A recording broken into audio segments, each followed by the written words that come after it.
বাবার কথা কি বলবো? বাবা তো প্রতিদিন চাকরি ছেড়ে দিতে চায়, প্রতিদিন। বসের বকা, অফিসের প্রেশার, কত কষ্ট।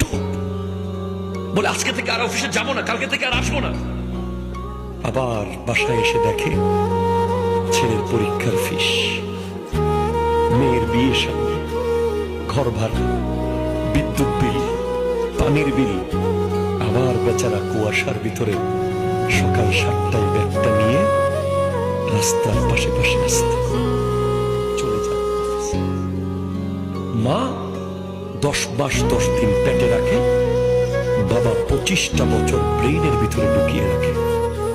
বাবা যেখানেই যায়, বাবা বাবা আছে। যার বাবা আছে সে বলে বাবা আমার আছে।